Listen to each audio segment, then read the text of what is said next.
Deflexión de vigas es un problema de valores de frontera, vamos a ver por qué. Básicamente lo que queremos acá en esta sección es estudiar lo siguiente. Supongan ustedes que tenemos una viga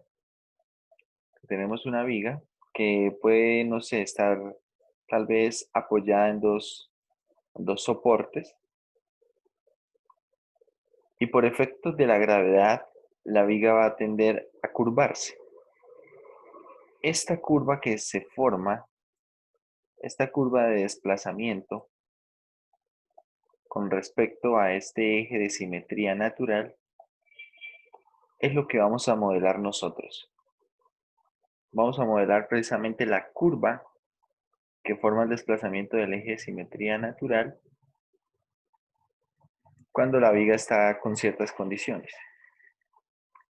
Vale.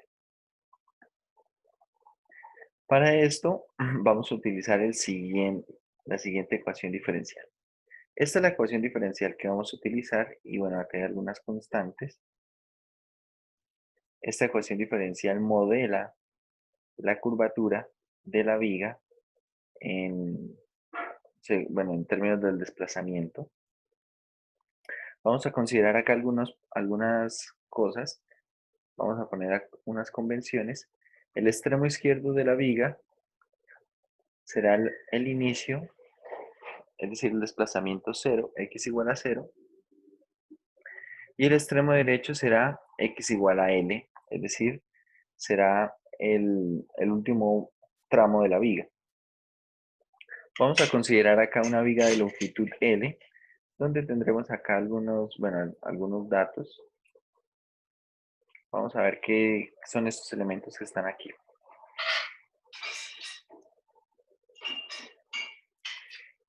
El W sub X se conoce como carga por unidad de longitud. Carga por unidad de longitud. Las constantes, bueno, e I son constantes. Se conoce como el módulo de elasticidad de Young. Y bueno, ahí es el momento de inercia del corte transversal de la viga. Al producto B por I se le conoce como rigidez flexionante de la viga. Es la rigidez flexionante de la viga. Es decir, en esta ecuación diferencial de acá, encontramos la rigidez flexionante de la viga y acá tenemos la carga por unidad de longitud. Bien, la carga por unidad de longitud. En algunos casos esta carga por unidad de longitud se maneja como constante. Tiene que ver mucho con la distribución de densidad de la viga a lo largo del desplazamiento. Entonces vamos a ver qué hacer con esta ecuación diferencial y por qué esto se convierte en un problema de valores de frontera. Básicamente los extremos de la viga pueden tener una de estas tres características. A esta primera característica la vamos a llamar empotrada. Básicamente piensen que bueno, la viga está ahí incrustada en un muro. Y bueno, en donde empezamos igual nosotros, aunque la viga esté por acá incrustada un buen tramo, para nosotros el estudio de la curvatura de la viga empieza a partir de que la viga salga del muro, hasta que la viga vuelva a entrar al muro en el otro extremo, como aparece acá. Esto se conoce como un extremo empotrado.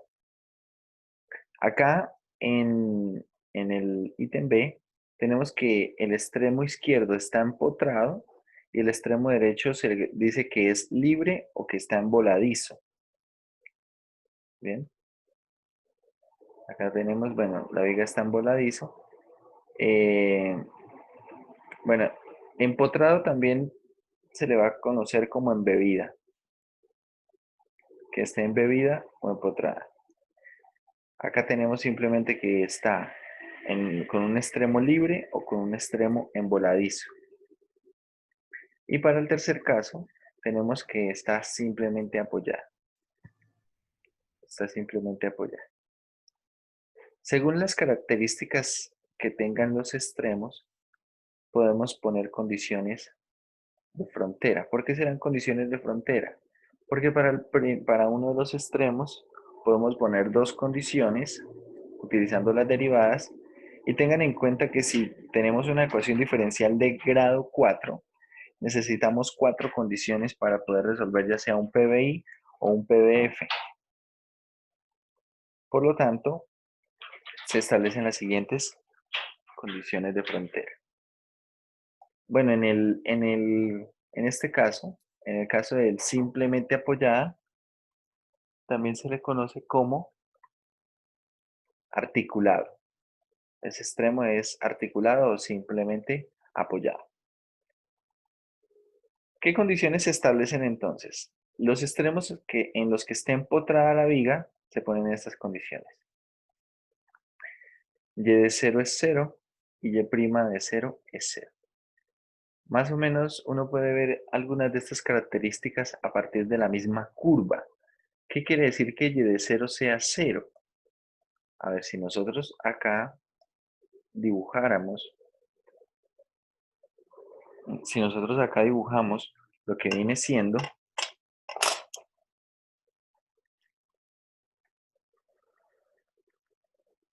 ahora voy a tratar aquí de dibujar, este sería el eje de simetría de la viga. Entonces, si ustedes observan, lo que se va a medir acá es el desplazamiento, ¿sí? En términos de x. Acá x va a ir de 0 a l y acá tenemos el desplazamiento y. Ponemos acá un sistema de coordenadas. Entonces, cuando x vale 0, en este tramo en el cual está embebida o que está empotrada, no hay diferencia o no hay distancia entre el eje de simetría y la curva, ¿cierto? Ustedes observan acá en ambos extremos, tenemos precisamente esa característica. Tenemos acá precisamente esa característica. Es decir, que para un extremo empotrado, por ejemplo acá en x igual a 0, podemos establecer que la distancia es 0, ¿sí? El desplazamiento es 0 para un extremo empotrado. Cosa que no se puede hacer con respecto, por ejemplo, al extremo libre, ¿no? Porque, por ejemplo, el eje de, de simetría sería este, y observen qué pasa en el extremo libre. Acá cuando tenemos una longitud L, acá sí hay un desplazamiento. Entonces, en un extremo libre no se tiene esta condición. ¿Qué otra condición se puede observar acá? Se puede observar que la pendiente de la recta tangente en estos puntos es horizontal.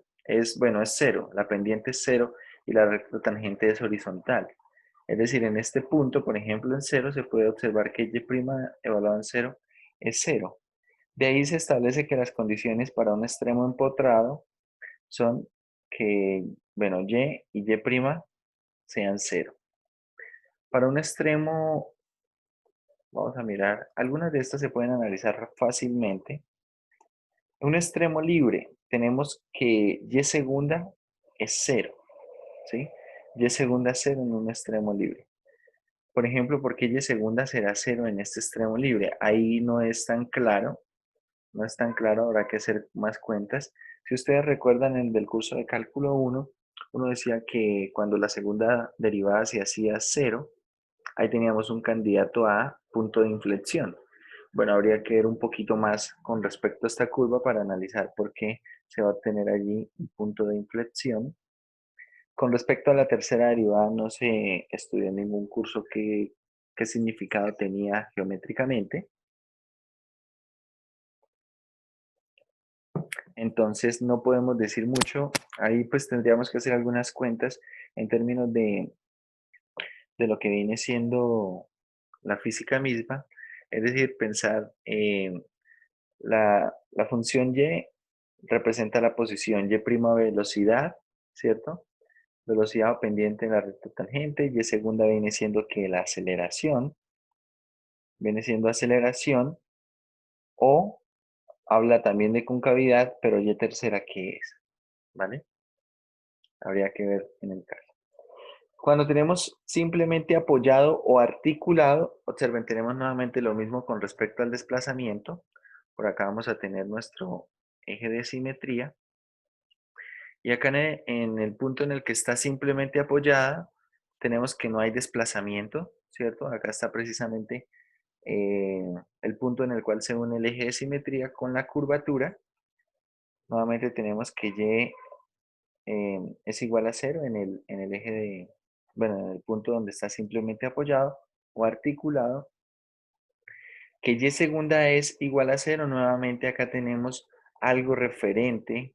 Acá tenemos algo referente a un cambio de concavidad, posiblemente un cambio de concavidad. Bueno, esto de momento no es muy claro, pero cuando veamos los resultados de resolver la ecuación diferencial, tiene bastante sentido estas condiciones de frontera. Adquieren todavía más sentido. Bueno, estas son las condiciones de frontera en- dependiendo del tipo de extremo que estemos utilizando. ¿Sí? Hay que tener también cuidado con respecto a algunos casos. Y es que en algunos casos podríamos tener un problema en el cual se nos presente una viga. No se suponga que esa viga precisamente es una varilla, y que la varilla, no sé, por ejemplo, está empotrada acá en un extremo, ¿sí? Pongámosle acá x igual a cero, por acá en x igual a L, van a poner ese x igual a L por acá arriba. Suponga que acá hay un apoyo, entonces esto viene de esta manera, por acá tiene así la curva, bien, acá tenemos el apoyo, y por acá pongamos en x igual a 2L, supongamos que esto está acá en voladizo, bien, está en voladizo, o están con un extremo libre. Esto no se puede analizar todo no se puede analizar con una sola ecuación diferencial. Bien, no se puede analizar con una sola ecuación diferencial. Tendríamos que establecer dos momentos.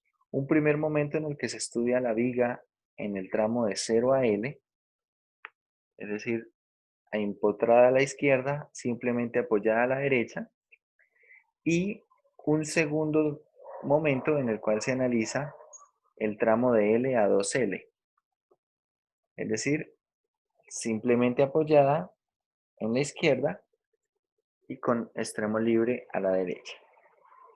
Tendría que analizarse de esa manera. Porque bueno, si no, no tendría mucho sentido, o bueno, realmente no podemos considerar simplemente un extremo libre en x igual a cero, perdón, un extremo empotrado en x igual a cero y un extremo libre en x igual a 2L. Porque de hecho una viga que hiciera eso tal vez tendría una forma de este estilo, ¿sí? Y no corresponde con lo que está allí en el problema. Hay que considerar eso, en algunos casos se presenta y es para tenerlo en cuenta. Hay que estudiar dos momentos con respecto a el problema. Bien. Como se dan ustedes cuenta, muchas cosas con respecto a la solución de la ecuación diferencial tiene que ver principalmente con la naturaleza de la viga.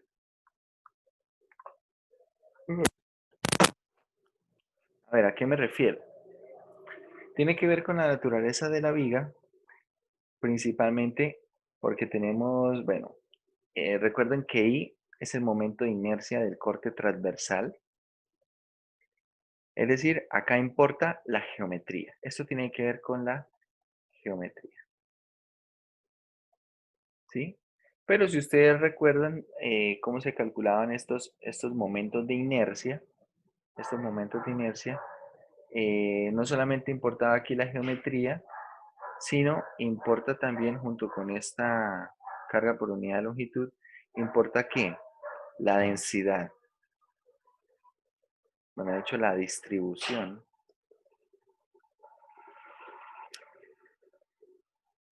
¿cierto? De densidad. tiene que ver con esto también. Y bueno, luego está una constante, esta constante de Young. Bueno, esto es una constante allí muy, muy propio de la viga. Esta constante hace más o menos el papel de la constante de restitución en un resorte. Entonces depende de la viga, del material, de todo esto. Hay una constante de elasticidad de Young. Y bueno, esto se estudia prácticamente de manera experimental.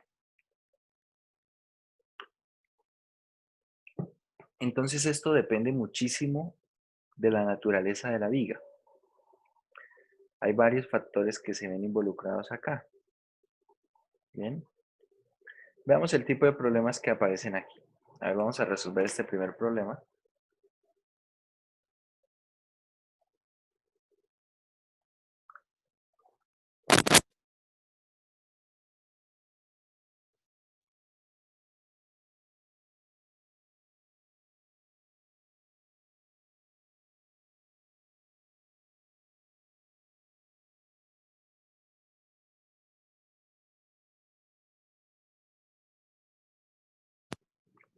Bueno, en este momento estamos viendo el tablero.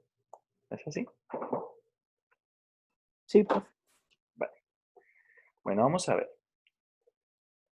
Dice, una viga de longitud L está empotrada en ambos extremos. Encuentre la deflexión de la viga si la carga, bueno, tenemos carga por unidad de longitud constante, ¿cierto? Carga por unidad de longitud Wx es una constante W0. Si esta carga se distribuye de manera uniforme a lo largo, bueno, a lo largo de la viga, es decir, es constante entre 0 y L. Y estamos encontrando, bueno, nos dice que está empotrada en ambos extremos. Que está empotrada en ambos extremos. Vamos a volver acá al PDF. Si está empotrada en ambos extremos, vamos a usar estas condiciones. Bueno, la posición va a ser 0 y la derivada de la posición va a ser 0. Bien, estas dos van a ser 0 para cada extremo. Es decir, para el extremo 0, tenemos que y evaluado en 0 es 0 y que y' evaluado en 0 es 0. Y para el extremo L, tenemos y evaluado en L es 0 y y' evaluado en L es 0. La ecuación diferencial, ¿cómo es? Bueno, la ecuación diferencial, el modelo es E por I. Tengan en cuenta, esto es una constante. La cuarta derivada de Y con respecto a X igual al W de X, que en este caso será W sub 0 constante. Entonces, bueno, vamos a dividir todo en E por I y pasamos a restar para igualar esto a 0. Nos queda cuarta derivada de Y con respecto a X menos W sub 0 sobre E por I igual a 0. De acá se desprende una ecuación auxiliar que será m a la 4. Bueno, de hecho esto que está acá, esto como no tiene nada que, bueno, no tiene ni x ni y, esta viene siendo la parte no homogénea. De hecho, es decir, realmente la ecuación diferencial homogénea asociada es esta, ¿sí? Esta es la ecuación diferencial homogénea asociada. Y a partir de esto, bueno, establecemos nuestra ecuación auxiliar, ¿vale? Por acá tenemos nuestra ecuación auxiliar. ¿Y quién es nuestra ecuación auxiliar? Será m a la 4 igual a 0. Es decir, acá establecemos que las cuatro raíces son iguales y todas son el mismo cero. Todas son el mismo cero. ¿Cómo es la solución para una ecuación diferencial de este estilo donde las raíces son así? Tengan en cuenta que es de coeficientes constantes, por lo tanto, ¿cómo es la solución?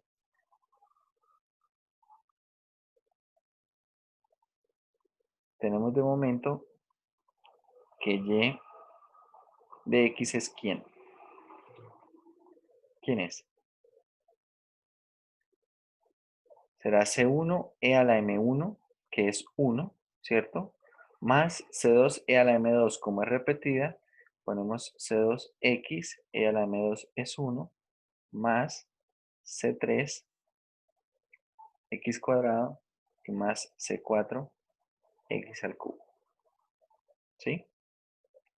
De momento tenemos acá la solución complementaria. ¿Quién es la solución particular? ¿Quién es la solución particular?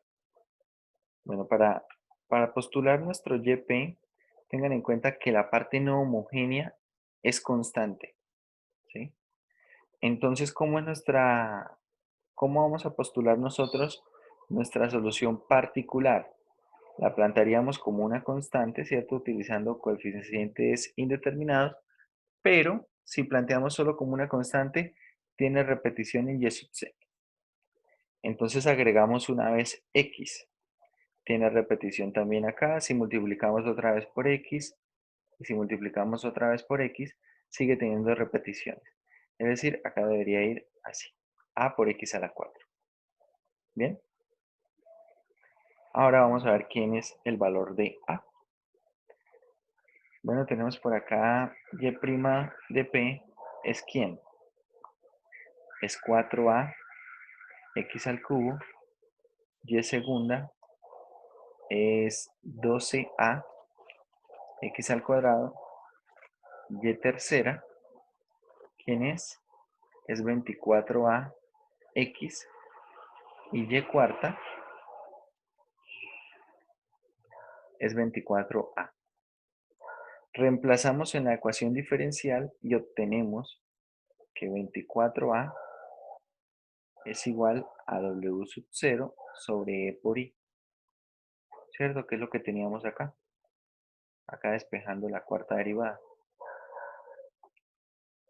Tenemos esto es la cuarta derivada igual a w sub 0 sobre e por i. Es decir, que ¿cuánto vale a? A vale w sub 0 sobre 24 e por i. Sobre 24 e por i. Esta será entonces nuestra y sub p. Nuestra y sub p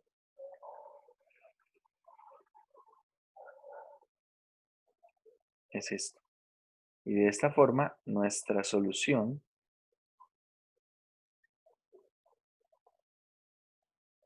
nuestra curva en términos del desplazamiento x, ¿cómo es? Bueno, esto es C1 más C2x más C3 x cuadrado más C4 x al cubo más este w sub 0 sobre 24 e por i x a la 4,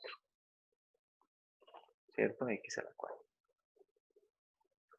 Ahora lo único que falta es hallar las constantes y para eso tenemos nuestras condiciones de frontera. Bien, primero tenemos las condiciones de frontera en el extremo izquierdo. ¿Cuáles eran esas condiciones de frontera? Y evaluada en 0 da 0 y y' evaluada en 0 da 0. Vamos a calcular primero aquí y'. Y', ¿quién es? Bueno, esto es 0, queda simplemente C2 más 2C3 más 3C4, bueno, acá X, acá cuadrado, y acá bajamos este 4 y tenemos acá un sexto, ¿no? Queda W sub 0 sobre 6 veces E por I, X al cubo. Listo, ahora sí. ¿Quién es y evaluado en cero? Cero porque es un extremo empotrado y todo esto evaluado en cero, la función y da cero excepto C1.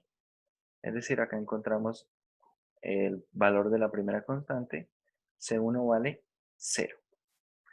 Ahora, y' evaluada en cero.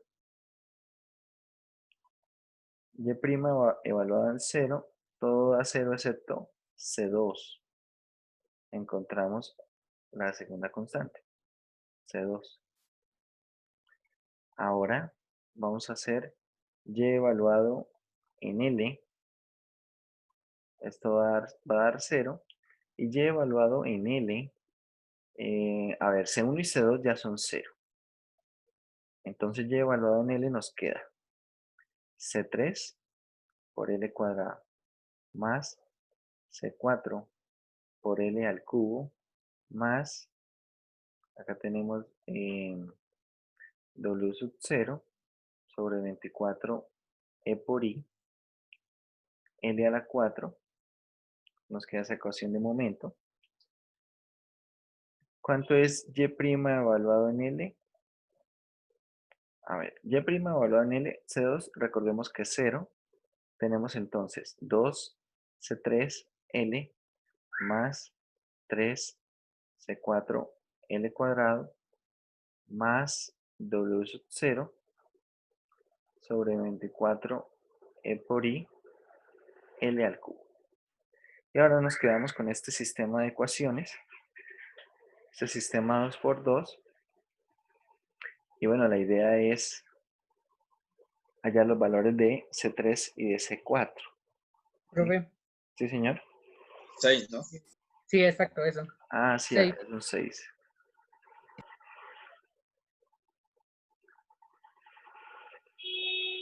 No sé si dije 6 y puse 24 igual o solo puse 24.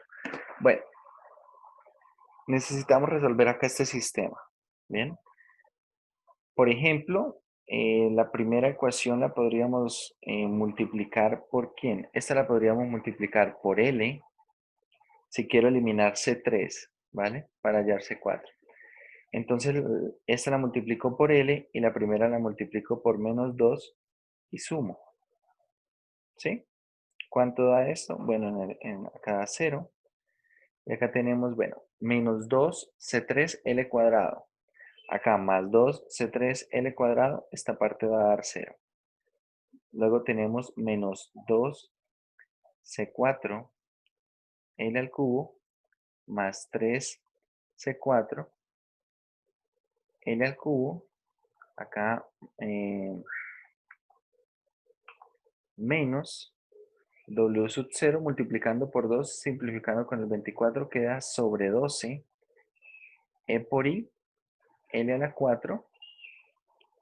Y acá tenemos más W sub 0 sobre 6 E por I, L a la 4. A ver, acá queda lo siguiente. Tenemos 0 igual a qué. Acá queda simplemente una vez C4 L al cubo. Y bueno, acá tenemos que esto será un doceavo, ¿cierto? Más un doceavo, que será, bueno, W sobre 12 E por I, L a la 4. ¿Sí? Bueno, ahora lo que vamos a hacer es despejar de acá C4. Vamos a tener entonces, bueno, C4L al cubo es igual a menos, W sub 0 sobre 12 E por I, L a la 4. Teniendo en cuenta que L no es 0, L es diferente de 0, encontramos que C4 dividiendo en L al cubo, ¿quién es? Es menos W0 sobre 12 E por I. Tenemos acá el valor de C4. Listo, con el valor de C4 podemos hallar el valor de C3. ¿Correcto? A ver, por ejemplo, C3 lo podemos despejar de la primera. Vamos a reemplazar C4 y vamos a despejar C3 de la primera. A ver. De la primera ecuación tenemos 0 es igual a ver que no tengo por acá, C3L cuadrado, C3L cuadrado, acá tenemos más C4L al cubo, es decir, queda menos W sub 0 sobre 12 E por I. Y acá tenemos, allá tenemos L al cubo, acá por una L del C4 queda L a la 4, ¿de acuerdo? L a la 4. Y acá tenemos más W sub 0 sobre 24 E por I, L a la 4. Vale, acá este nos va a quedar en negativo, ¿cierto? Amplifico esta por 2 y nos va a quedar de toda esta cuenta lo siguiente. 0 es igual a C3 L cuadrado menos W sub 0 sobre 24 E por I, L a la 4. Y bueno, ahora despejamos C3, de donde encontramos que C3 es ¿quién? Será W sub 0 sobre 24 E por I, L cuadrado.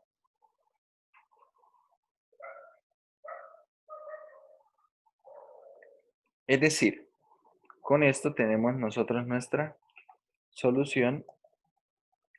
La ecuación de la deflexión de la viga es la siguiente. La ecuación de la deflexión de la viga es la siguiente.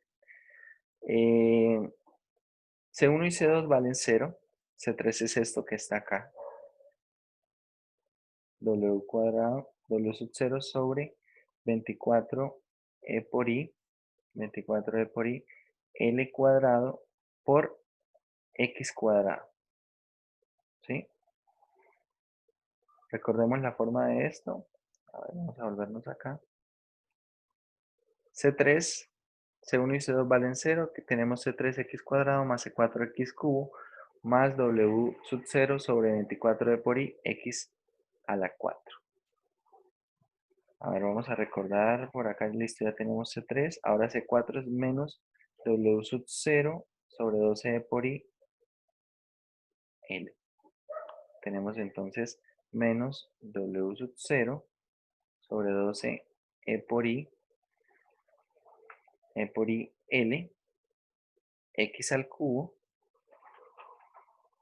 y bueno, más W sub 0 sobre 24 E por I, x a la 4. Esta es la forma de la curva de deflexión de la viga.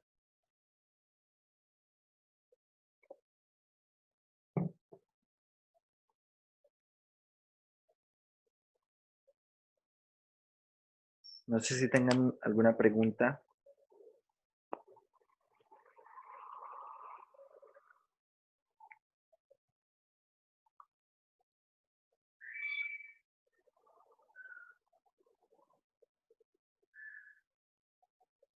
Bueno, en los ejercicios, algo que pueden ustedes observar, vamos aquí a mirar rápidamente, es que en algunos momentos, por ejemplo, miren el ejercicio 1 o el ejercicio 2, el literal B.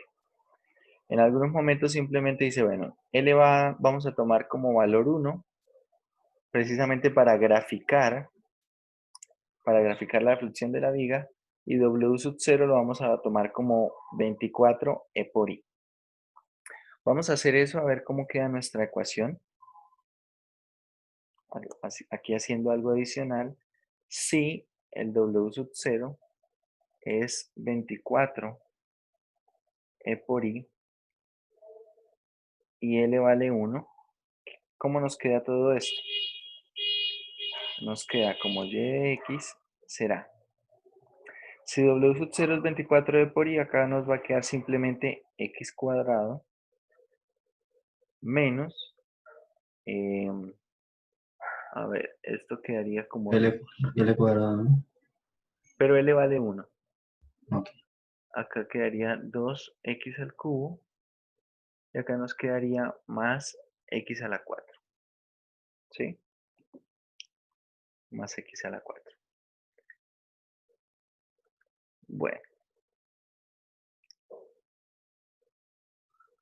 Bueno, si las cuentas nos quedaron bien, vamos a ver acá en GeoGebra cómo queda la gráfica de esta curva. Profe, pero lo que estamos haciendo no era empotrado Sí, y este es simplemente apoyada, la de 2. ¿No pasa nada? es simplemente pues ya que... Ah, no, no, estas son simplemente condiciones que vamos a poner adicionales. Por ejemplo, acá uno podría también poner que es empotrada y ponerle alguna de estas condiciones. Es realmente para poder hacer la gráfica. A ver, acá tenemos y igual a x cuadrado menos 2 veces x al cubo menos 2 veces x al cubo más x a la 4, si no estoy mal. ¿Sí? Más x a la 4. Bueno, entonces si hay algo que tal vez no está bien en las cuentas. Ah, espera, acá le puse 3 veces. Esto es un 2. Ahora sí tiene sentido. Observen, nuestra gráfica va entre 0 y 1. Dijimos que L es la longitud de la viga, es 1. Esta es la porción de gráfica que nos interesa a nosotros. Esta porción que va entre este punto entre 0 y 1. Claro está que acá pues la viga no se doblará hacia arriba sino hacia abajo, pero según el sistema de referencia pues está mostrando esto. La deflexión de la viga es esta. Esa es la curva de deflexión. Si nosotros consideramos otras condiciones para los extremos, tal vez esto va a cambiar dependiendo de qué tipo de viga estemos utilizando y bueno, básicamente de los extremos. Bueno, ahí tenemos la reflexión. Voy a quitar esta. Esta es un poco más fiel a lo que nosotros estamos analizando, ¿cierto? Estos puntos. Ahí está la curva de deflexión, entre 0 y 1.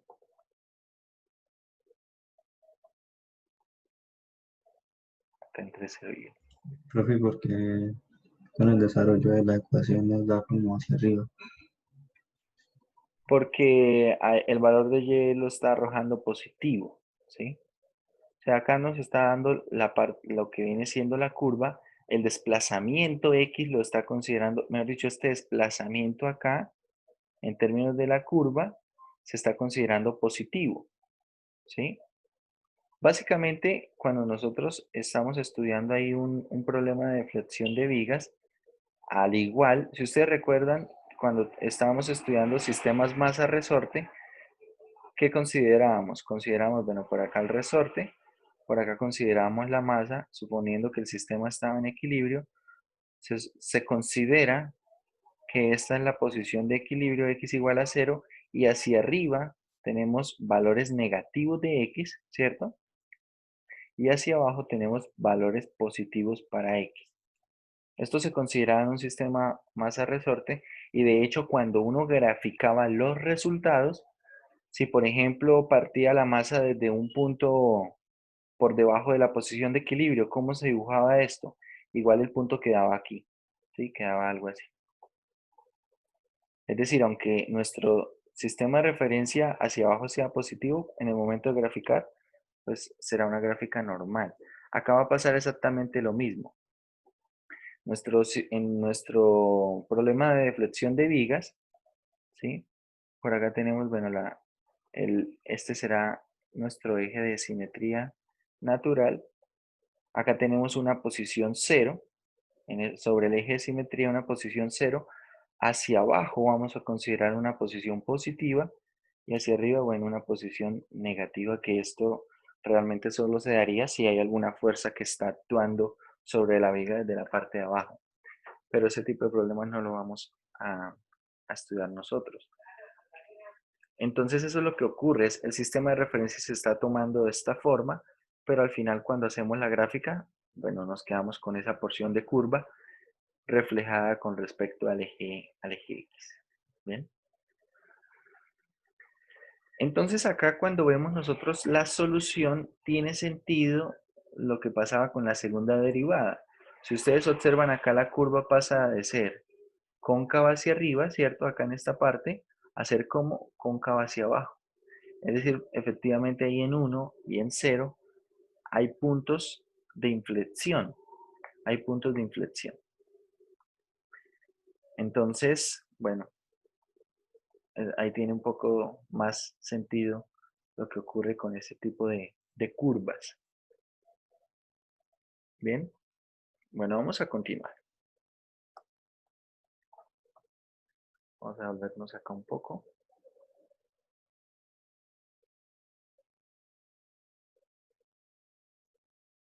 Bueno, acá estábamos en este problema.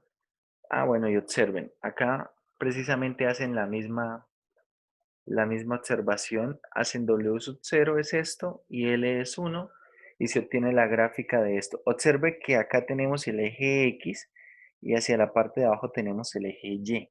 Es decir, acá hay un cambio hacia acá esta parte va positiva, ¿cierto? Hacia acá van los valores de Y positivos, hacia arriba van los valores de Y negativos.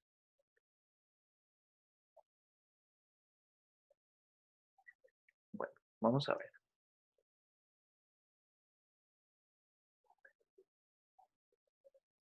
Bueno, vamos a estudiar algo con respecto a valores y funciones propias. Y la idea con respecto a ese estudio es para este tipo de ecuaciones diferenciales. Es decir, vamos a estudiar una ecuación diferencial de segundo orden, ya no necesariamente con coeficientes constantes, observen, acá estos coeficientes pueden ser variables, que sea no homogénea, definida en un intervalo de A a B. Y bueno, tenemos acá algunas condiciones de frontera, pero estas condiciones de frontera están dadas como si fueran unas restricciones. Observe, tenemos acá una constante por la función evaluada en A más una constante por la derivada evaluada en A igual a otra constante y lo propio para evaluado en B. Cuando queremos estudiar alguna ecuación diferencial de ese estilo, ahí están involucradas las condiciones de frontera. Entonces se establece lo siguiente. Vamos a hablar de valores propios y funciones propias de una función como esas. Entonces, con ciertas condiciones, uno puede establecer que la ecuación diferencial es de esta forma.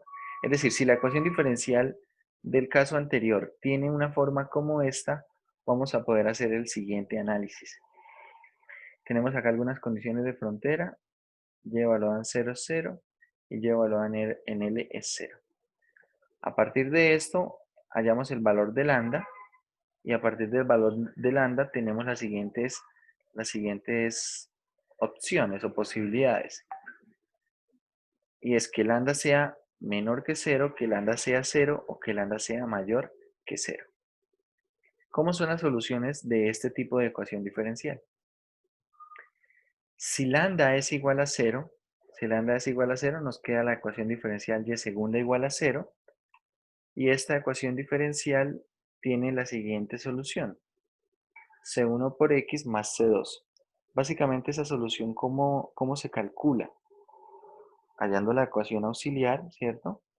Y a partir de la ecuación auxiliar, pues se establecen las raíces, ambas son 0, y por eso tenemos una constante y luego una constante por X.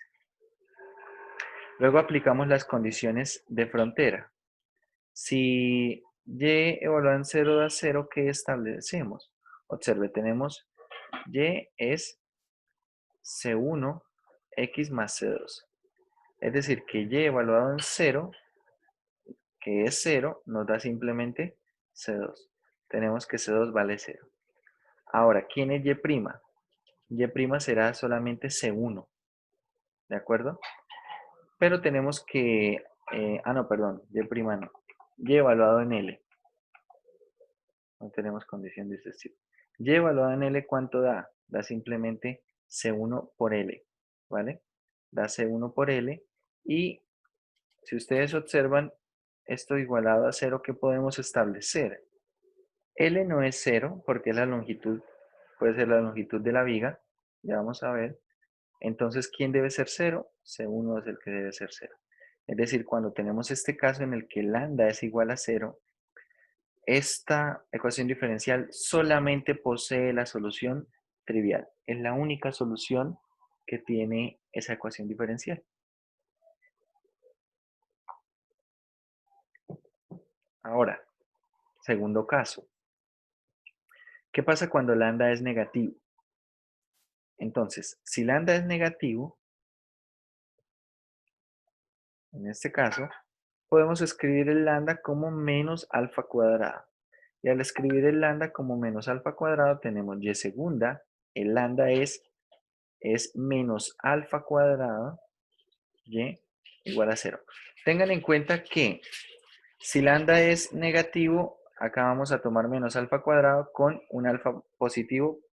No, realmente aquí no hay problema si tomamos el alfa positivo o negativo, puesto que el alfa al cuadrado va a dar positivo igual, ¿no? Pero para términos de las cuentas más adelante vamos a decir que el alfa es positivo. A partir de esto, bueno, tenemos ecuación auxiliar m cuadrado menos alfa cuadrado igual a 0. Esto es una diferencia de cuadrados y por lo tanto tenemos las raíces alfa y la raíz menos alfa. ¿Sí? Alfa y menos alfa. En virtud de esto tenemos una solución con la siguiente forma. ¿Cómo es la solución de esta ecuación diferencial con estas raíces? Bueno, tenemos y será igual a ¿qué? ¿Será igual a qué? Acá se toma alfa positivo para que también las raíces no vayan a ser complejas, ¿no? Entonces acá tenemos simplemente C1 e a la alfa x, o bueno, no sé si acá lo van a trabajar con t, pero bueno, vamos a ponerle e a la alfa x más C2 e a la menos alfa x. Tengan en cuenta que es de coeficientes constantes. Teniendo esto, vamos a analizar ahora las condiciones de frontera. Analizando las condiciones de frontera, tenemos, bueno, y evaluado en 0 es 0. Y evaluado en 0, ¿qué nos da? Nos da la siguiente ecuación. Bueno, e a la 0 es 1, queda acá C1, acá queda más C2. Bien. Ahora, y evaluado en L, ¿qué nos queda? ¿Qué nos queda y evaluado en L? De y evaluado en L, que es 0, nos queda lo siguiente. Acá nos va a quedar simplemente C1 e a la alfa L más C2 e a la menos alfa L y a la menos alfa L. Bien. ¿Qué hacer con esto? ¿Qué hacer con esto? Bueno, vamos a resolver este sistema de ecuaciones. Para resolver el sistema de ecuaciones podemos multiplicar, por ejemplo, la primera ecuación por ¿quién? La primera ecuación la podríamos multiplicar por menos e a la alfa L, ¿cierto? Si multiplicamos eso por menos e a la alfa L, entonces se eliminaría C1 y ¿qué nos quedaría? Nos quedaría 0 es igual a menos e a la alfa L C2 y acá tenemos más C2 e a la menos alfa L. Es decir, queda 0 igual a C2 que multiplica a ¿quién? Por acá tenemos menos e a la alfa L más e a la menos alfa L. Pero tengan en cuenta una cosa, esta parte de acá no puede ser 0. No puede ser 0 porque, a ver, ¿cuándo se hace 0 eso de allí? Eso de allí se hace 0 solamente cuando o alfa o L son 0. ¿Estamos de acuerdo o no? Es decir, cuando el exponente de esas exponenciales da 0. Si ustedes recuerdan la gráfica de e a la x y recuerdan la gráfica de e a la menos x y más o menos piensan en esto que está aquí, entonces podemos ver que el único punto de corte es cuando el exponente es 0. Pero es que el exponente acá no puede ser 0. ¿Por qué? Primero porque tenemos que alfa es positivo y luego porque L no es variable, L es una constante. Es decir, acá, ¿quién debe ser 0? Debe ser 0 C2. C2 es el que debe ser 0. Y si C2 es 0, de la primera ecuación tenemos que C1 también es 0. Conclusión, la única solución de esta ecuación diferencial nuevamente es solamente la solución trivial. Solamente la solución trivial. A ver, voy a borrar acá casi todos los dibujos, excepto esta parte de la primera forma de la solución, para hacer un comentario de cómo podemos tratar también con esto. Acá hay algunas cuentas que tal vez no quedan del todo claras, o no sé si les quedan del todo claras. Como por ejemplo cuando dedujimos que C2 era 0. Y acá algo que se puede hacer es trabajar con funciones hiperbólicas. Veamos. Acá lo que se va a hacer es escribir la solución de forma hiperbólica. Y cuando se escribe la solución de forma hiperbólica es un poco más claro porque el resultado de C2 se hace 0. A ver, ¿esto por qué se puede escribir de forma hiperbólica? Recuerden que el seno hiperbólico de x es igual a ¿qué? El seno hiperbólico de x es igual a ¿qué, muchachos? Esto es igual a e a la x menos e a la menos x sobre 2, ¿cierto? Y el coseno hiperbólico de x es esto mismo, pero con un signo positivo acá, sobre 2. Claro, cuando yo separo, por ejemplo, seno hiperbólico, lo separo en fracciones, me queda e a la x medios, ¿cierto? Coseno hiperbólico también tiene un e a la x medios. Es decir, que si yo a esto le agrego ahora una constante, del seno hiperbólico me va a quedar por acá una constante, llamémosla K1, e a la x, ¿cierto? Bueno, el medios queda absorbido en el K1, menos, bueno, de hecho vamos a ponerle más, el menos queda también absorbido en esta otra constante, e a la menos x, es decir, que el seno hiperbólico, cuando lo multiplico por una constante arbitraria, lo puedo escribir así. Así puedo escribir el seno hiperbólico. ¿Y cómo puedo escribir el coseno hiperbólico?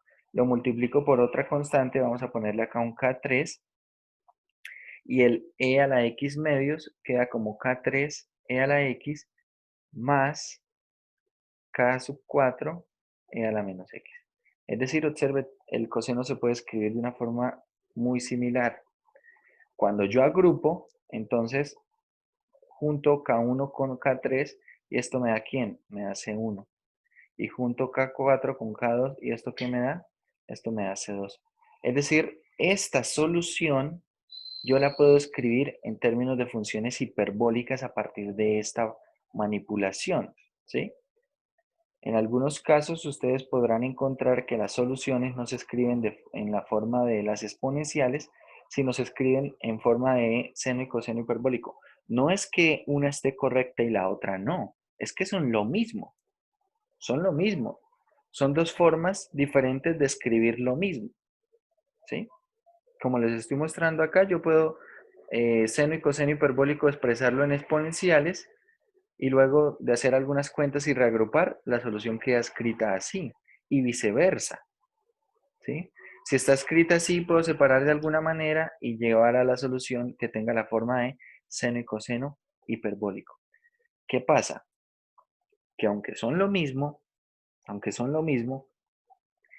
y se escriben de forma diferente, en algunos casos es más fácil manipular las funciones hiperbólicas que estas funciones exponenciales, porque en las exponenciales puede ser que tengamos más cuentas que hacer, ¿bien? Puede ser que tengamos más cuentas que hacer. Y acá, si nosotros, bueno,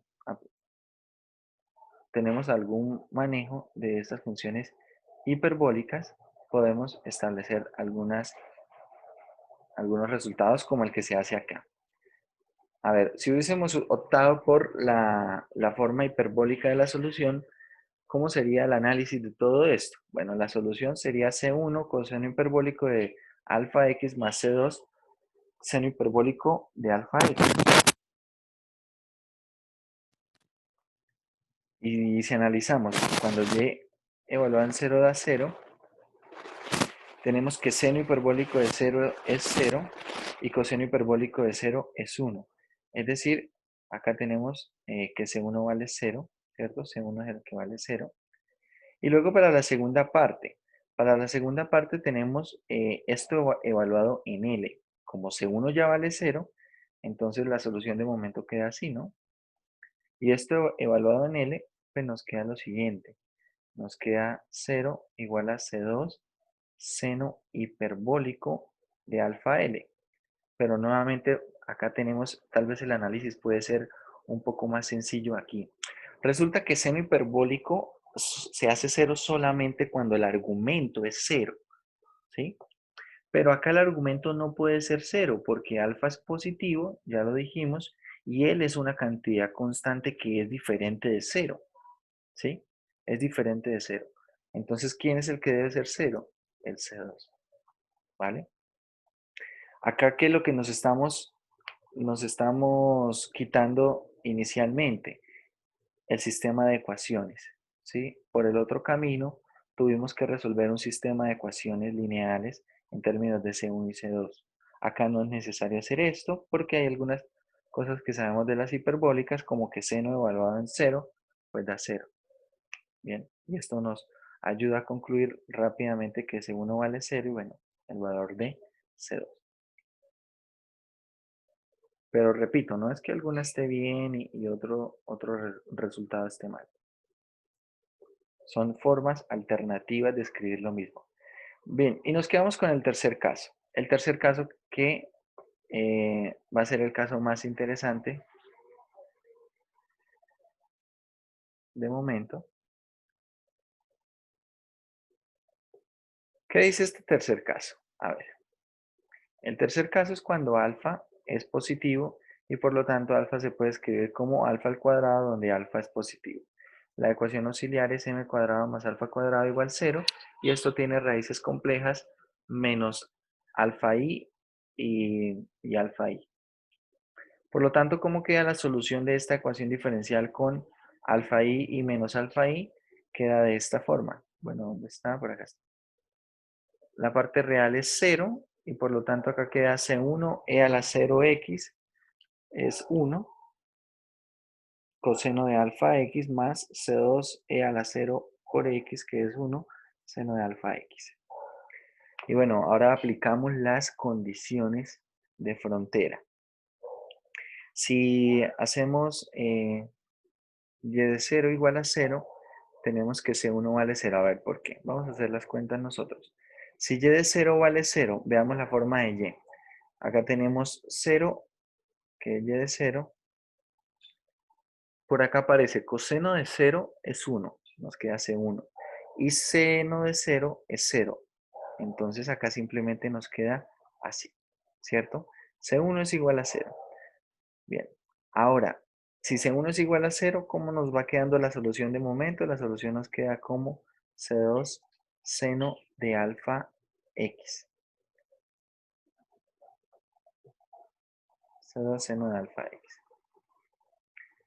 Y si evaluamos en L, ¿qué obtenemos? Y evaluado en L que es 0, nos queda lo siguiente. Nos queda por acá C2 seno de alfa L.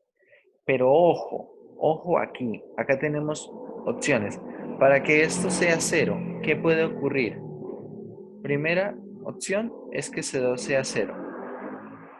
Si C2 es 0, que tenemos que la solución es la trivial, nuevamente. Pero tenemos más opciones. ¿Cuál es la opción? Que el seno de alfa L sea 0. Pero, ¿cuándo se hace 0 el seno de alfa L? Cuando alfa L no necesariamente es 0. Alfa L debe ser ¿cómo?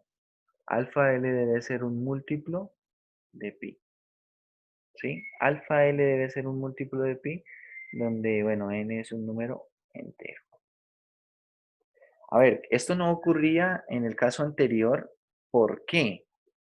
En el caso anterior, con el hiperbólico no ocurría. No sé si recuerdan mucho de las funciones hiperbólicas, pero la función seno hiperbólico de x es 0 si solamente si x es 0. No hay ningún otro valor. Acá no hay ni múltiplos de pi ni nada de eso. ¿Sí? Esta función no es periódica, por ejemplo. Pero esta función sí es periódica. Entonces, el seno de algo se hace 0 si ese algo es un múltiplo de pi. Y bueno, por acá debe estar esta conclusión.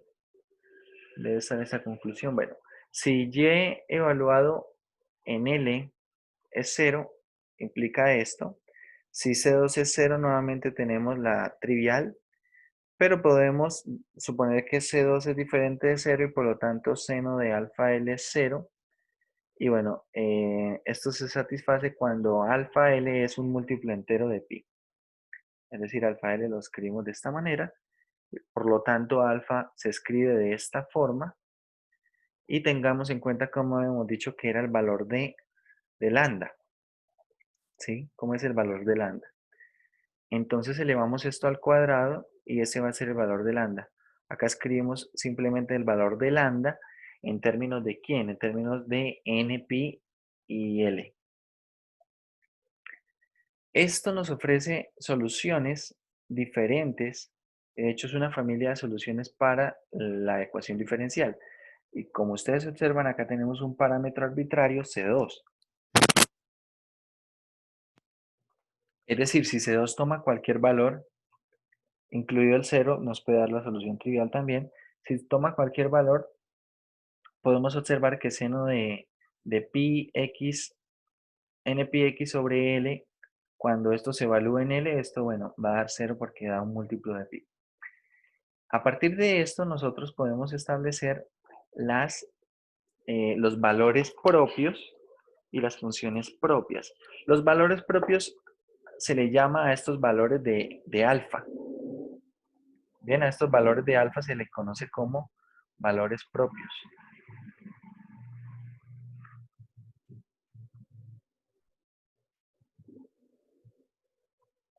Y a las funciones propias, pues se le conocerán algo, bueno, parecido a esto. De hecho, acá tenemos si alfa 1 es pi cuadrado sobre l cuadrado, entonces, bueno, acá entre otras cosas se está tomando C2 como 1. Tenemos que y1 es esto. Para este valor propio tenemos esta función propia. Para este otro valor propio tenemos esta otra función propia y así sucesivamente. Esto es una familia de soluciones no triviales a el problema de valores de frontera. ¿Sí? A este problema de valores de frontera. Bueno, como les decía, estos números de acá se le conoce como valores característicos o valores propios y a estas soluciones de acá se le conocen como funciones características o funciones propias. Bien, o funciones propias. Bueno. Resulta que cuando nosotros tenemos el pandeo de una columna vertical, que ahora es un problema un poco diferente al que estábamos estudiando con respecto a la deflexión de la viga, ¿diferente en qué sentido? Suponga que tenemos nosotros acá una columna vertical en un instante inicial, ¿cierto? En un instante cero, un primer instante. Esa columna, así tal cual, no tendríamos por qué suponer que la columna va a tener alguna deflexión, ¿sí? Suponga que la columna está bien ubicada está bien apoyada sobre el suelo, tiene una geometría bastante buena, bastante simétrica. Entonces, toda la carga se transfiere de manera lineal a lo largo de la viga hacia el suelo. Pero ¿qué pasa? Una vez que usted aplica una fuerza o una presión, ¿cierto? Una presión P, acá en un segundo momento, acá se aplica una presión P, una fuerza P, ahí pues la viga va a tener, ¿cierto? Va a tender a doblarse. Esto lo puede ver usted, bueno, si usted, no sé, toma un gancho, yo sé que tal vez algunos habrán hecho eso alguna vez en su vida, sobre todo tal vez los hombres que son un poco más, tal vez más inquietos con las cosas. Si usted toma un gancho y simplemente toma el gancho y lo apoya verticalmente sobre una mesa, ese gancho no se va a doblar. Bueno, y suponga que es un gancho de esos plásticos, ¿no? Pero si usted aplica un poco de fuerza, pues el gancho se dobla o lo habrá hecho con alguna regla, ¿cierto? De esas alargadas. Eso es lo que pasa acá. Cuando se aplica una presión, una fuerza, la viga va a tender a flexionarse. Esto, bueno, ya no se conoce como una deflexión de una viga, sino se le conoce como el pandeo de una columna vertical. Y acá cambia un poco todo lo que hemos visto de alguna forma, porque ya la ecuación diferencial no es una ecuación diferencial de cuarto orden, sino es una ecuación diferencial de segundo orden, donde, bueno, se modela de la siguiente manera. La manera en la que se modela es así. Por acá tenemos lo siguiente. Tenemos, bueno, nuevamente esta rigidez flexionante. Tenemos una ecuación de segundo orden y acá tenemos menos P por Y. Bien, menos P por Y, donde P, bueno, precisamente es esa fuerza, acá necesitamos que eso sea constante.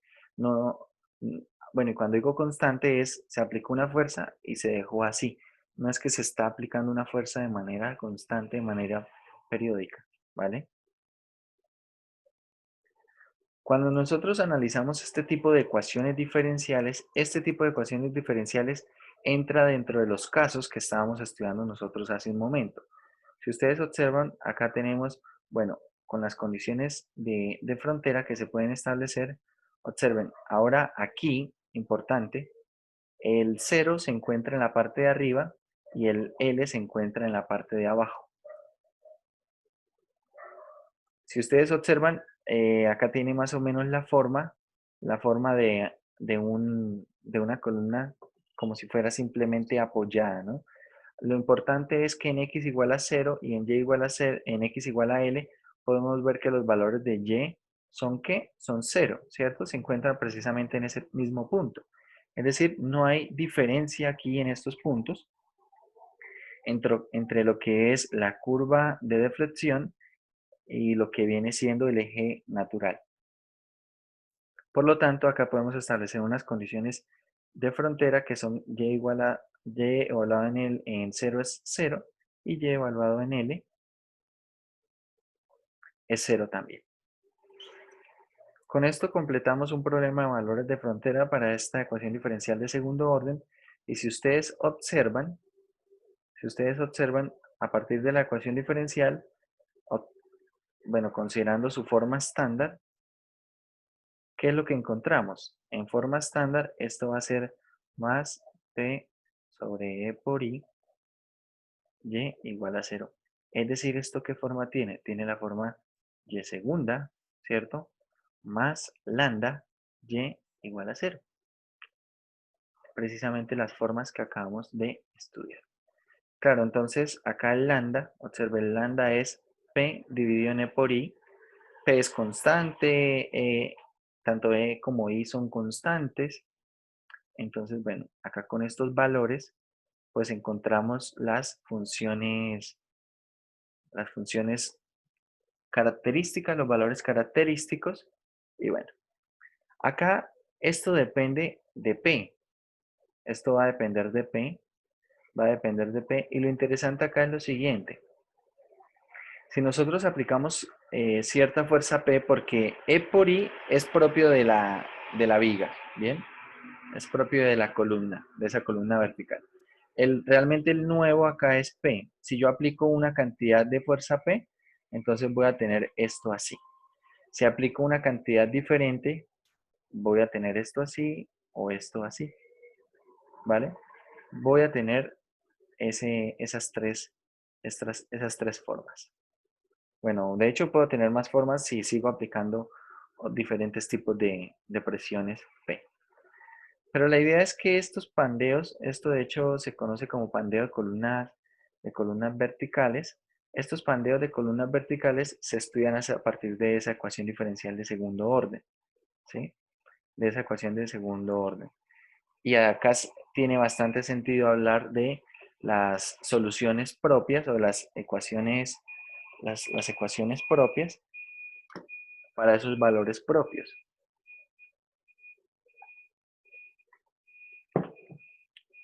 Bueno,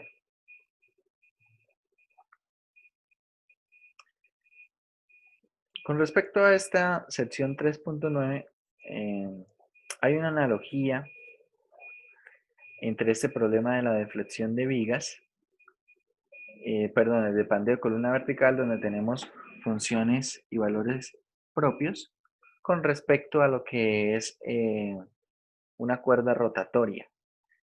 Si ustedes alguna vez han rotado han puesto alguna cuerda a rotar, puede ser que haya tomado esa cuerda atada ya sea a un extremo, no sé, en un árbol, o que un compañero haya sujeto esa cuerda. Si las dos personas tienen buena sincronización, entonces lo que se va a ver es algo como lo que está en el dibujo. Pero si usted toma, por ejemplo, esa cuerda y la otra persona la deja quieta y usted empieza a aplicar diferentes velocidades, lo que tal vez van a poder empezar a ver es que esa fuerza, no sé, quiero que alguien me lo diga si alguna vez ha surgido algo como esto. Es decir, tiene algo como esto y es como si esto rotara de esta manera. Básicamente es como si usted ahí en el espacio tuviera un punto fijo, tuviera como un soporte, un apoyo adicional. ¿Alguna vez lo han hecho o no? ¿Alguna vez les ha ocurrido algo así? Sí, profe. Yo supongo que sí, ¿cierto? Sí, claro. Eso de hecho es bastante fácil de ver. Lo que pasa es que con una cuerda si es muy liviana no se alcanza a ver. Porque claro, usted empieza a girar eso con una cuerda que tal vez sea muy liviana y bueno, hay mucha resistencia al viento con respecto a lo que es la cuerda. Bueno, no por la superficie, pero como puede ser muy liviana, suponga usted tiene la pita de un trompo, tal vez con la pita de un trompo tendría que aplicar bastante fuerza para poder ver eso, ¿sí? Sin embargo, por ejemplo, si usted toma una soga un poco más gruesa, o por ejemplo, si toma una cadena liviana, con esa cadena liviana, de hecho, puede hacerlo usted mismo y puede empezar a hacer una rotación levantando un extremo desde el suelo y el otro prácticamente tocando el suelo o incluso tocando el suelo, una parte de eso tocando el suelo y empieza usted a hacer vueltas, a rotar eso y a medida que eso se va revolucionando, en algún momento usted va a poder levantar todo eso como un sistema y va a poder observar algo como lo que les digo. Esto depende también, como ya lo hemos visto, depende mucho de la fuerza que se aplique. Acá en este caso tendrá esa fuerza, precisamente, ¿cuál fuerza será? Esa fuerza va a estar relacionada, bueno, con la velocidad que usted esté haciendo la rotación de la cuerda y a partir de esa velocidad se van a ir formando como esos valles, esas ondulaciones ahí mismo sobre la cuerda. Es un efecto realmente bastante interesante. No sé, yo creo que de pronto en el curso de, no sé si en laboratorio de ondas alguna vez habrán visto algo así, porque no solamente ocurre en esa parte, no sé, cuando uno mueve una cadena o una cuerda, también ocurre en otros contextos, pero bueno, no sé si habrán visto algo de eso en ondas. Bueno, eso es lo que quería que viéramos con respecto a la sección 3.9. Con respecto a esta sección 3.9, vamos a ver, en la sección 3.10 que son funciones de Green, ahí no vamos a estudiar esta sección, bueno, no está incluida dentro del programa del curso, lo que es la 3.10. Esto no va dentro del examen, funciones de Green. Y con respecto a los modelos no lineales, bueno, acá no vamos a adentrarnos mucho, realmente lo que quiero es hacer algunos comentarios. Resulta que cuando tenemos modelos no lineales, podemos estudiar variantes de las ecuaciones diferenciales que ya hemos visto. Si ustedes observan esta función que está aquí, esta ecuación diferencial que está aquí, esto se parece a una ecuación que modela un sistema masa-resorte. Hasta el momento, nosotros hemos dicho que esta función f, si es solamente una función que depende de x, será una constante por x, ¿cierto? Hasta el momento hemos utilizado la función de este estilo. Bueno, y si agregamos por acá algún otro término, tal vez aparece la primera derivada. Pero bueno, si es solamente la función, sería así. Cuando tenemos que eso es k por x, bueno, k por x denotamos un sistema masa-resorte como el que veníamos trabajando, como ese que veníamos trabajando. Pero resulta que esas constantes de proporcionalidad, esas funciones que aparecen allí, no siempre, eh, sobre la práctica, se modelan de esa forma. Es decir, a ver, esta parte de aquí. Esta parte de acá no siempre se modela con un k por x. En algunos casos se modela con un kx al cubo. En algunos otros casos se modela con un polinomio de este estilo, un polinomio que sea lineal, pero que sea un polinomio a su vez con solo potencias impares, eso es importante. Y bueno, sobre la práctica uno puede ver resortes donde tal vez no se maneja como tal la ley de Hooke, no se cumple a cabalidad la ley de Hooke. Para ese tipo de resortes que se cumple la ley de Hooke, decimos que son resortes lineales, donde cuando tengamos resortes en los cuales ocurre esto, que la fuerza en el resorte no se modela como una constante de restitución por un desplazamiento, entonces estamos ante un resorte no lineal. Bueno, y experimentalmente uno puede ver cuando está hablando de un resorte lineal, cuando está hablando de un resorte no lineal. ¿Por qué? Porque básicamente piense lo siguiente. Tengo un resorte, ¿sí? Tengo un resorte y si nosotros a este resorte le aplicamos un peso, que va a ser una fuerza, esto a partir de un instante de reposo, un instante de equilibrio, va a desplazar el resorte, lo va a elongar a una longitud diferente a su longitud natural. Con respecto a esta longitud, ¿cierto? Y a esta fuerza que se está aplicando acá, uno puede calcular el valor de K, que es lo que hemos venido haciendo nosotros para nuestros problemas de masa resorte. Pero ahora si yo sustituyo esta masa, quito esta masa y tomo el mismo resorte y ahora pongo otra masa diferente que ofrece otra fuerza diferente y tal vez el desplazamiento va a ser diferente, por supuesto. Entonces cuando yo tenga el otro desplazamiento, tenga la otra fuerza, la constante debe dar la misma, ¿no? Es decir, si al hacer nuevamente la cuenta con otra masa y con ese otro desplazamiento, entonces esa constante va a ser más o menos la misma. Bueno, yo digo más o menos porque sobre la práctica, pues hay algunas variaciones. Pero si el resorte es no lineal, entonces acá no se encuentra mucha relación entre lo que viene siendo este primer momento, este primer experimento y este segundo. Ahí se puede sospechar que el resorte es no lineal y darse a la tarea de buscar una forma en la cual se pueda modelar precisamente esa fuerza de restitución, ¿sí? Como les digo, esa fuerza de restitución puede ser lineal, que es cuando se cumple la ley de Hooke de esta forma, o esa fuerza de restitución puede ser no lineal, y cuando sea no lineal, tiene más o menos, bueno, tiene precisamente estas formas.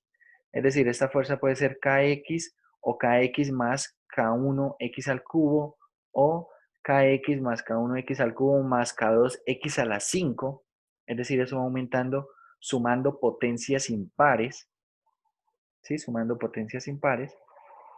Y bueno, ¿por qué el tema de las potencias impares? El tema de las potencias impares se utiliza básicamente por el hecho de cuando tenemos las potencias pares hay cierta simetría, y acá no vamos a tener esa simetría como tal.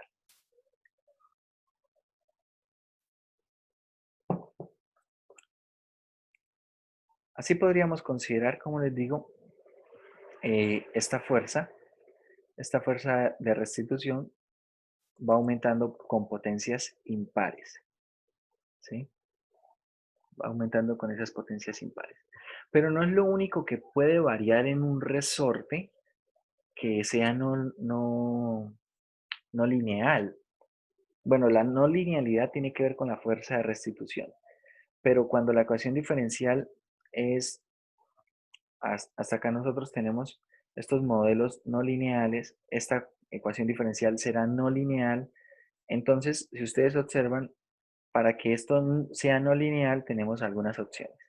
Acá tenemos, bueno, voy a escribirlo mejor así, segunda derivada de la posición, ¿cierto? Con respecto al tiempo por la masa, más la fuerza de amortiguamiento por la primera derivada, más lo que tiene que ver con la constante de restitución por el desplazamiento, igual a 0 o igual a una función que depende del tiempo, ¿no?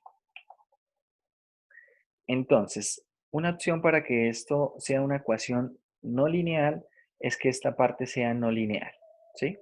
Y en este caso, bueno, la fuerza, esto en vez de ser una X, va a ser una F bueno, de hecho de T, una F de T en términos de este desplazamiento. Y bueno, acá, no mentira, si será una de X por el desplazamiento.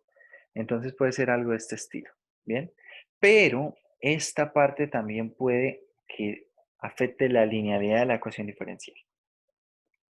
Es decir, hasta el momento nosotros decíamos, no sé, la constante de amortiguamiento es numéricamente igual a 2 veces la velocidad instantánea, ¿cierto?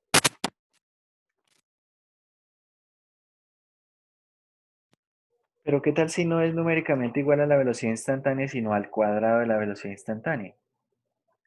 Entonces ya no se escribiría así, sino de pronto se escribe algo de este estilo. Sí, acá, algo así. El cuadrado de la velocidad instantánea, ¿vale?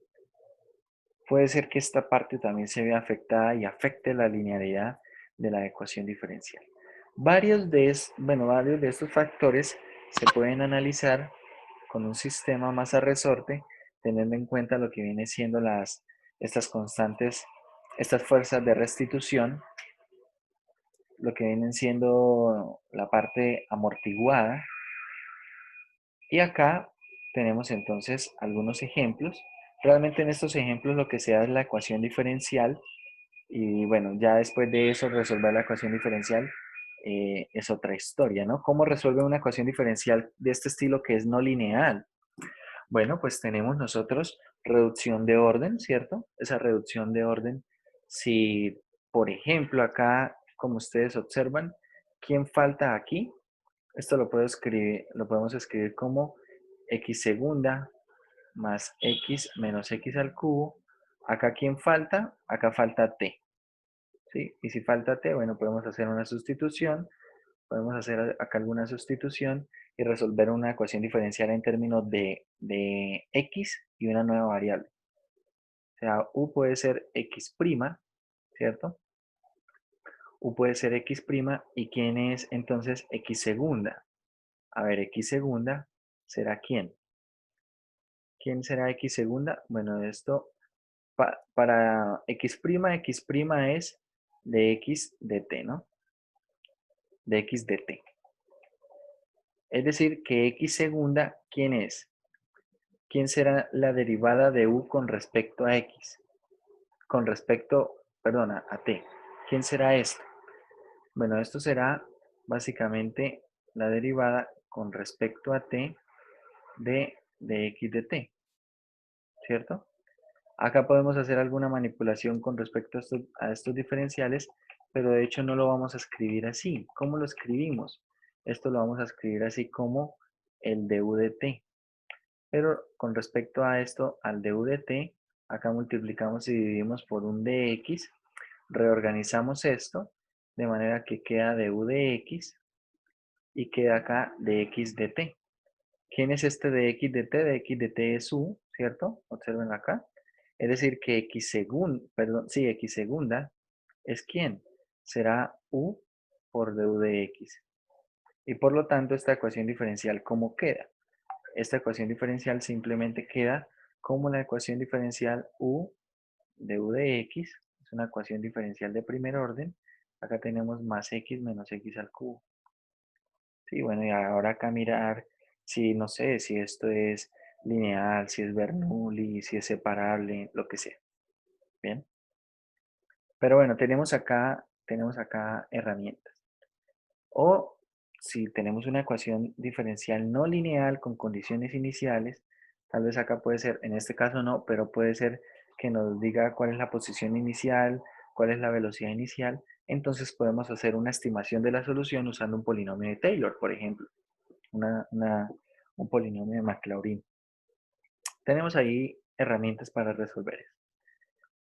Pero bueno, con respecto a esto no nos vamos a adentrar mucho. Lo que quería es que tuviéramos en mente que los resortes no solamente son resortes como los que hemos visto, los sistemas masa resorte, sino que podemos considerar variantes. Variantes en lo que es la fuerza de restitución, variantes en lo que es la parte amortiguada, que en algunas ocasiones, cuando vemos nosotros sobre la práctica algún sistema masa resorte y realmente es muy diferente a las ecuaciones diferenciales que hemos planteado hasta el momento, es porque tal vez el resorte, la fuerza de restitución, sea no lineal. Entonces ahí tendríamos que plantear otro modelo, ¿cierto? Plantear otro modelo, estudiar con ese otro modelo y bueno, tal vez podamos ahora sí encontrar una ecuación diferencial que modele mi sistema masa resorte. Puede ser que el resorte no sea lineal, puede ser que, que la constante de amortiguamiento, bueno, esa parte del amortiguamiento no tenga que ver también de manera lineal, tal vez pueda que esa parte no sea lineal. Entonces por ahí sobre la práctica ya empieza uno a jugar un poco con eso, ¿no? Empieza a mirar algunas variables y tal vez pueda encontrar una ecuación diferencial que modele su sistema masa resorte y luego después de eso, bueno, tenemos herramientas para resolver ese tipo de ecuaciones diferenciales. Eso es lo que quería que viéramos con respecto a esta sección 3. A esta sección 3.11. Por ejemplo, no descarte, no sé, que de pronto en el examen se dé una ecuación diferencial que corresponda a un resorte no lineal y se le den condiciones iniciales, por ejemplo acá, de hecho sean condiciones de frontera, bueno, sí sean condiciones iniciales, pero dos problemas, y se le pida resolver eso por Taylor. Y luego se haga alguna pregunta con respecto a la posición de la masa, no sé, en cierto instante de tiempo. ¿Sí? Eso es lo que se haría con respecto a este tema. Pero como tal, no vamos a ver nada más acá de esta sección 3.11. Bueno, acá hay algunos otros modelos que ustedes pueden estudiar, modelos de masa variable, ¿cierto? De masa variable. Para ese problema de masa variable, por ejemplo, pueden estudiar, como está por aquí, el lanzamiento de un cohete, por ejemplo, no sé, cuando cae una cadena o cuando está usted levantando cierto material, no sé, por un sistema de poleas. Bueno, Pueden estudiarse acá varias cosas con respecto a otros modelos, pero a ver, la idea no es tampoco saturarlos a ustedes con todos estos modelos. Con respecto a esto, solo me interesaba la parte de masa de resorte y teniendo en cuenta que tiene mucha relación con lo que hemos venido estudiando. Bien, eso sería todo por la clase de hoy.